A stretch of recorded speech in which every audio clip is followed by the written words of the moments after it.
जय माता दी दोस्तों। श्री बांके बिहारी मंदिर मथुरा वृंदावन को भगवान श्री कृष्ण का धाम माना जाता है। वृंदावन में भगवान श्री कृष्ण की अनेक लीलाएं मिलती हैं और आज भी कई लोग भगवान को उसी वृंदावन में कृष्ण लीला का अनुभव करते हैं। आज भी कई लोग की आस्था है कि राधा कृष्ण की रास लीला शाम के समय यहाँ होती है, इसीलिए वृंदावन वासी रात को जल्दी सो जाया करते हैं, क्योंकि भगवान की रास लीला इतनी ऊर्जावान होती है कि उसे देखा नहीं जा सकता। तो चलिए जानते हैं श्री कृष्ण के वृंदावन धाम की कुछ ऐसी ही रहस्यमयी बातों को। बांके बिहारी जी का यह मंदिर मथुरा वृंदावन में स्थित है। स्वामी हरिदास जी ने इसका निर्माण 1864 में कराया था। मान्यता है कि बांके बिहारी जी की मूर्ति को किसी ने बनवाया नहीं है, यह प्रतिमा अपने आप उत्पन्न हुई है। कहते हैं कि श्री हरिदास जी की भक्ति से प्रसन्न होकर बांके बिहारी जी वृंदावन में प्रकट हुए थे।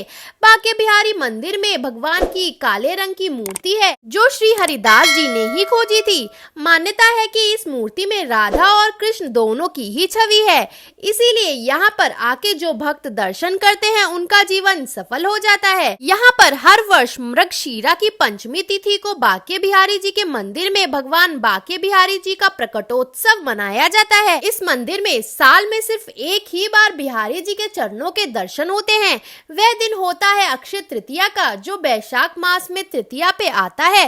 भगवान के चरणों के दर्शन अत्यंत शुभ माने जाते हैं। तो आइए जानते हैं उनका नाम बांके बिहारी जी कैसे पड़ा। श्री हरिदास जी श्री कृष्ण के बहुत बड़े भक्त थे। एक समय पर वह हमेशा श्री कृष्ण की भक्ति में लीन रहते थे और निधिवन में बैठकर अपने राधा कृष्ण के गानों से भगवान को प्रसन्न करने की कोशिश किया करते थे। उनके संगीतमय भक्ति भाव से भगवान प्रसन्न हो जाते थे और कई बार उनके सामने आ जाते थे।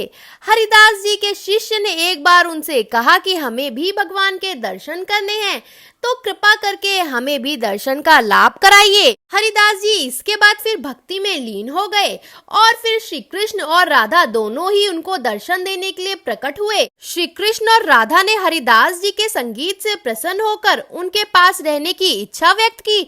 तब हरिदास जी ने भगवान को बोला कि वह उनको तो लंगोट पहनाकर यहाँ रख लेंगे, परंतु माता राधा के लिए उनके पास कोई आभूषण नहीं है, क्योंकि वह तो केवल एक संत हैं। ऐसा सुनकर श्री कृष्ण और राधा एक हो गए और एक होकर उनकी प्रतिमा प्रकट हुई और फिर हरिदास जी ने उनका नाम बांके बिहारी जी रखा।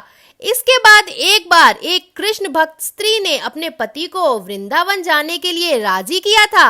वह दोनों वृंदावन पहुंचे और बांके बिहारी जी के मंदिर के दर्शन किए। थोड़े दिन वो लोग वहां पर ही रुक गए। वह स्त्री के पति ने उसको वापस घर जाने को कहा। तब उस स्त्री ने बांके बिहारी जी को प्रार्थना की कि वो हमेशा उसके साथ ही रहें। फिर दोनों घर जाने को निकल गए। वो लोग रेलवे स्टेशन जाने के लिए घोड़े गाड़ी में बैठे। तभी बांके बिहारी जी बाल रूप में आकर उन दोनों से विनती करने लगे कि मुझे भी साथ ले जाएं। इस तरफ मंदिर के पुजारी ने मंदिर में बांके बिहारी जी को गायब देखा और वह कृष्ण भक्त स्त्री के प्रेम भाव को समझ गए। तुरंत ही वह उस घोड़े गाड़ी के पीछे दौड़े और बालक स्वरूप बांके बिहारी जी से प्रार्थना करने लगे। तभी वह बालक वहां से गायब हो गया और पुजारी वापस मंदिर लौट आए तो देखा कि भगवान वहीं पर ही हैं। ऐसी घटना होने के बाद पति पत्नी ने संसार को त्याग दिया और बांके बिहारी जी के सेवा में ही अपना सारा जीवन अर्पण किया। अगर आपको ये जानकारी पसंद आई हो तो वीडियो को लाइक करें और ऐसी ही इंटरेस्टिंग वीडियोस देखने के लिए चैनल को सब्सक्राइब जरूर करें।